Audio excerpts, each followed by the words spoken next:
रात के 8 बजे थे। आलिया ने डाइनिंग टेबल पर सफेद टेबल क्लॉथ बिछाया था। गुलाब की 2 ताजा कलियां एक छोटी सी कांच की कटोरी में रखी थी। मोमबत्तियां जल रही थी और टेबल पर 2 प्लेटें सजी थी। एक उस शख्स के लिए जिसने वादा किया था कि वो इस दिन को कभी नहीं भूलेगा। आज उनकी शादी की 8वीं सालगिरह थी। आलिया ने सिल्क की हल्की गुलाबी साड़ी पहनी थी। आंखों में महीन काजल, होठों पर हल्की सी मुस्कान और दिल में वो बेसब्री जो पति अपने पति के लौटने पर महसूस करती है। पर घड़ी की सुइयां रुकने का नाम नहीं ले रही थी।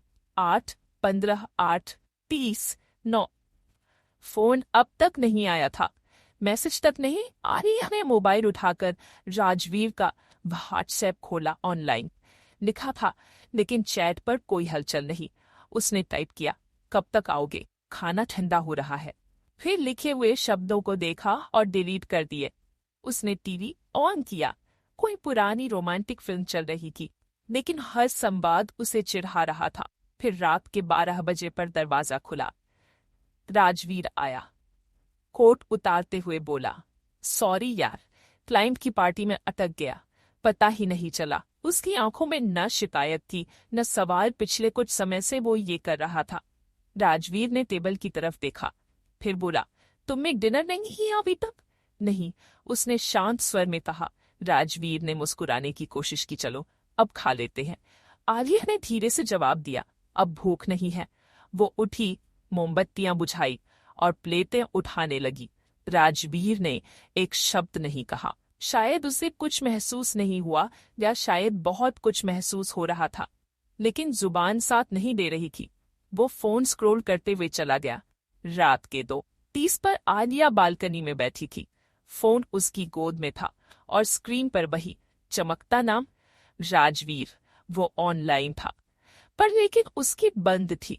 उसे याद आया 8 साल पहले इसी दिन राजवीर ने उसे पहली बार मिसेस कपूर कहकर चिढ़ाया था। वो हंसी थी तब, और आज वो मुस्कुराने की कोशिश भी नहीं कर पा रही थी। 3 महीने पहले राजवीर एक बिजनेस मीटिंग से निकल रहा था जब उसकी नजर पास के बस स्टॉप पर गई। वही एक चेहरा था जो उसने बरसों पहले खो दिया था। सानिया। साय आंखें अब भी वैसी ही चमकदार। राजवीर रुक गया, उसकी सांसें तेज होने लगी। वो उस ओर बढ़ा। सानिया ने चौंक कर देखा, फिर आंखें झुकाई। तुम यहाँ? तुम कैसी हो? ये तुम्हारी बेटी है। सानिया ने सिर हिलाया। हाँ, उसका नाम वानी है। राजवीर ने पूछा, तुम्हारा पति? वो हल्के से हंसी, फिर कहा, छोड़ गया हमें, तलाक हो गया 2 साल पहले। वापस अपने शहर आई हूँ, एक स्कूल में जॉब मिली है।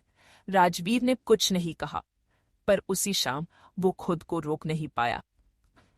सानिया के लिए एक किराए का छोटा फ्लैट ढूंढा, अपने घर के पास उसका एडमिशन फॉर्म भरा और उसे वो सपोर्ट दिया जो कभी देना चाहता था।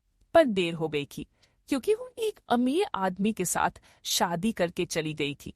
उसे ये कह कि वो मजबूर है, क्योंकि उसके पिता और भाई ने उसे धमकी दी कि वो राजवीर को मार देंगे। अब आलिया को महसूस होने लगा था, राजवीर बदल रहा है। अब वो देर से घर आता था, फोन छुपा कर रखता था और उससे मुस्कुराना बंद कर चुका था। एक शाम आलिया ने राजवीर की शर्ट से वही खुशबू पाई जो उस पर कभी हुआ करती थी, मगर अब किसी और की थी।